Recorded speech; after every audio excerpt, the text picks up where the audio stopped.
desde as formas mais antigas de resistência, como nos casos de Palmares, Buraco do Tatu e Urubu. Estima-se que atualmente existam mais ou menos 3.500 quilombos no Brasil. Os artigos 68, 215 e 216 da Constituição Federal de 1988 representam os direitos, as políticas públicas e a necessidade de melhorias nesses espaços de vivência de quilombolas por todo o país. E a partir dessa questão, a gente vai perceber a importância dos processos de demarcação de terras pelos órgãos públicos e, claro, a participação da sociedade civil nesse processo, principalmente através da conscientização da importância dessas demarcações. Vem comigo!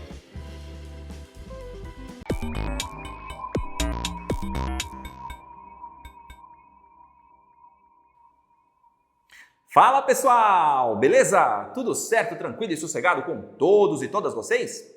Eu espero que sim e que vocês estejam prontinhos e prontinhas para esta questão que começa nos dizendo o seguinte: os quilombos, espaços da resistência e da insurgência negra desde a sua origem, foram criados como estratégia de enfrentamento ao sistema escravocrata. Nos processos de resistência e sobrevivência dos quilombos que chegam aos dias atuais, as relações culturais, as identidades e os conflitos têm como elemento central os territórios, tensionados por interesses ilegítimos e inconstitucionais de terceiros em disputa pela propriedade da terra. Pouco se divulga que existem, atualmente no território brasileiro, aproximadamente 3.500 comunidades quilombolas que guardam um sentimento de pertença a um grupo e a um lugar. Estão distribuídas por todas as regiões do país, com destaque para os estados do Pará, Maranhão, Bahia, Minas Gerais, Pernambuco e Rio Grande do Sul. Então, o texto nos traz um pequeno panorama da situação das comunidades quilombolas no território brasileiro. E a partir daí, a gente tem, é claro, o enunciado dessa questão, que nos diz o seguinte: sobre a demarcação e titulação das terras quilombolas no Brasil, é correto afirmar que teve início com alguma coisa. Antes de mais nada, para podermos falar sobre essa questão, temos que trazer os temas que podem ser trabalhados ou podem ser resgatados a partir dela. Em primeiro lugar, estamos falando sobre território ou territórios e territorialidades. Aqui nós podemos resgatar um dos conceitos mais importantes na geografia, o território, a noção de território. Existem palavras-chave importantes como local, lugar, espaço, paisagem, nação, povo. E aqui a palavra território se faz presente. Quando eu estou falando de território, eu estou pensando em relações de poder, porque há uma delimitação de uma porção do espaço geográfico. Lembrando que, quando falamos em espaço geográfico, estamos nos referindo de uma certa maneira à totalidade da Terra, com as suas inúmeras paisagens, sendo que paisagem, diferente de território, é um conceito mais subjetivo, porque território é aquilo que eu alcanço com o olhar, com os meus sentidos, porque nem todo mundo tem um olhar, é uma percepção, até vem da palavra francesa visage, né? Paisagem. Então, esta palavra tem caráter subjetivo, mas território mais objetivo. Porque eu falo de território, eu também posso falar de delimitar uma região, delimitar uma porção do espaço, demarcar, mostrar que aquilo pertence a mim e o que está fora daquilo que eu delimitei pertence a outro. Ou seja, estamos falando de uma certa maneira, de uma forma de relações de poder, de se relacionar com o poder numa hierarquia, por exemplo. Quando eu falo de território brasileiro, nós temos o nosso território com mais de 8,5 milhões de quilômetros quadrados, que é um território que está delimitado e reconhecido por outros países, e que, em respeito ao direito internacional, às normas internacionais, o Brasil não pode invadir outros países, nem ninguém pode invadir o Brasil, porque existem relações de poder que são, digamos, mecanismos para regular essas relações. Então, aqui nós estamos falando de território por quê? Porque as comunidades quilombolas, que são remanescentes do processo de formação do Brasil como nós conhecemos, aliás, tem a ver com um outro tema, que é a formação territorial do Brasil. Porque o Brasil, vocês sabem, um país que começa a nascer, que começa a se formar ali como nação, principalmente durante o século XVI e a partir dele, com os muitos encontros e desencontros entre portugueses, outros europeus, as muitas sociedades, nações, povos indígenas que viviam aqui há milhares de anos e, claro, a contribuição de milhões de pessoas que vieram de vastas porções do continente africano, claro, se tornaram aqui escravas, foram escravizadas e, claro, isso trouxe marcas profundas na nossa sociedade, sendo que o processo de escravidão trouxe marcas, trouxe sequelas que ainda ajudam a explicar muitas das nossas disparidades sociais e econômicas, que vão, é claro, de problemas econômicos, problemas sociais, até mesmo questões ligadas ao preconceito e ao racismo.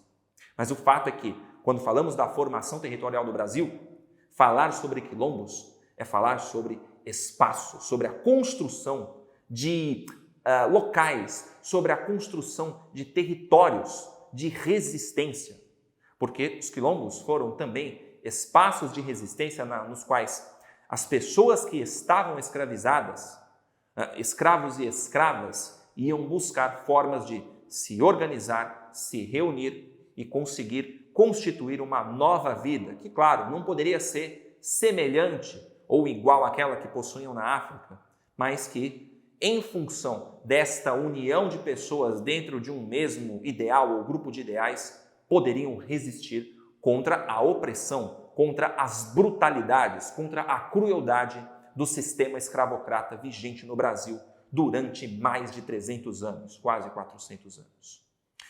E nesse processo de formação do território brasileiro, um dos resultados, após a abolição da escravatura em 1888, que, aliás, não resolveu grande coisa, só proibiu a escravização de pessoas, a gente tem um panorama aqui nesse gráfico que eu queria mostrar para vocês, que são as CRQs, as comunidades reconhecidas quilombolas, por região do país.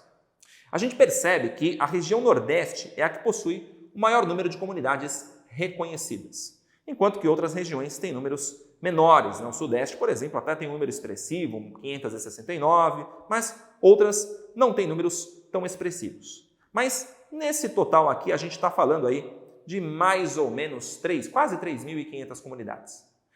Esse reconhecimento aqui ele é feito por órgãos como principalmente a Fundação Palmares, órgão ligado ao governo federal que busca mecanismos para gerenciar e intermediar políticas públicas que levem ao reconhecimento dessas comunidades e, claro, esse reconhecimento passando por um processo de certificação, por um processo de registro, de escritura que ateste a posse dessas terras por pessoas dessas comunidades. O que, claro, além de proteger o legado cultural, além de proteger os legados históricos dessa resistência, com seus valores, com as suas tradições, intimidam pessoas que queiram invadir essas áreas. No Brasil, a gente tem, então, este panorama. Aliás, falando sobre esse panorama, falei de mais ou menos 3.500, a questão também falou sobre isso, mas os dados que a Fundação Palmares possui, porque ela é responsável pelo gerenciamento dessas políticas públicas, ela mostra mais ou menos 3.495, isso segundo um Diário Oficial da União, que foi publicado no dia 30 de junho, aliás, de 2022.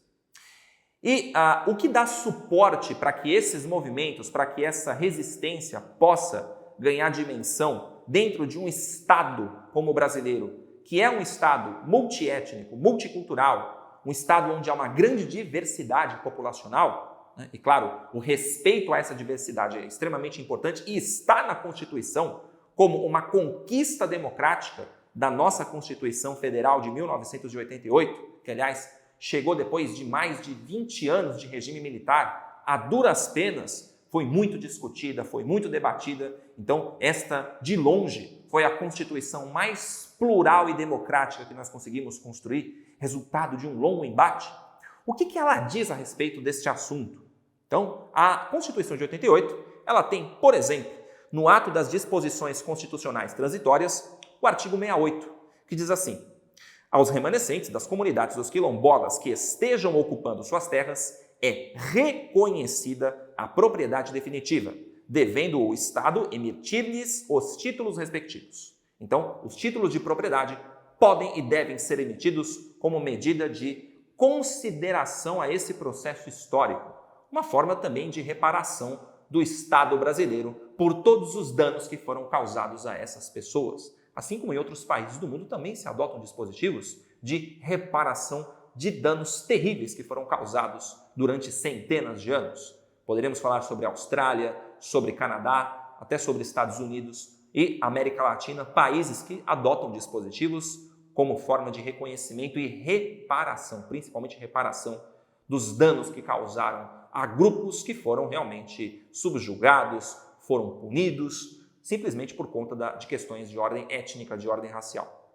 E a gente tem também o artigo 215 que diz: o Estado protegerá as manifestações das culturas populares, indígenas e afro-brasileiras e das de outros grupos participantes do processo civilizatório nacional. Assim como as comunidades quilombolas, nós temos, por exemplo, as terras indígenas, que também fazem parte dessas áreas de afirmação dos valores culturais, dos valores históricos, das tradições, enfim, de um reconhecimento àqueles que chegaram muito antes de outros grupos a este território. Enfim, considerando tudo isso, pessoal, indo lá para o enunciado, sobre a demarcação e titulação das terras quilombolas no Brasil, é correto afirmar que teve início com aquilo que está na alternativa B, a Constituição de 1988.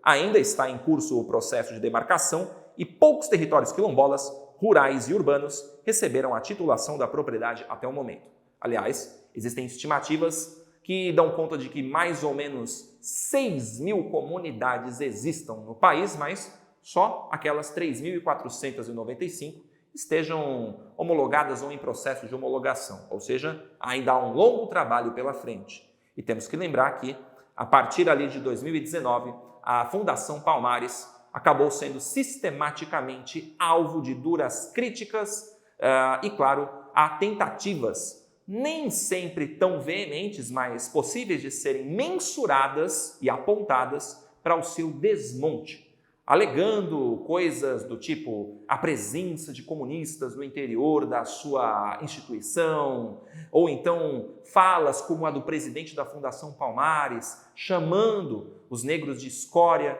entre outros absurdos. O que sabemos que são verdades que não se sustentam e, claro, vocês devem ter percebido, né, e vão saber disso, a história ela é implacável, ela é cruel, então ela dirá quem está certo e quem está errado. O fato é que a letra A fala da Lei de Terras de 1850, ela nesse momento ainda não pensava sobre questões ligadas ao reconhecimento de territórios. Na verdade, a Lei de Terras foi muito mais benéfica, né, para os grandes proprietários rurais, então não faz sentido a A. A letra C, pelo mesmo motivo, também fazendo menção à Lei de Terras, não faz o menor sentido. E nem a letra D, que apesar de falar da Constituição de 88, fala que as políticas públicas, né, devido à Constituição e às políticas públicas, a demarcação foi finalizada, o que também não é verdadeiro. Então, só mesmo a alternativa B para essa questão da Unicamp. Lembrando que este é um tema muito caro às pessoas pretas e pardas nesse país, segundo a classificação do IBGE, que são mais da metade da população brasileira, e por uma série de fatores que nós poderemos aqui ficar discutindo ou até mostrando dados que comprovem por A mais B aquilo que a gente comentou aqui a respeito desse tema delicado, mas isso é um assunto para uma outra oportunidade, para um outro momento. Por enquanto, eu espero que vocês tenham curtido e eu espero que vocês continuem nos apreciando. Bye boys, bye girls, bye anos. Até mais.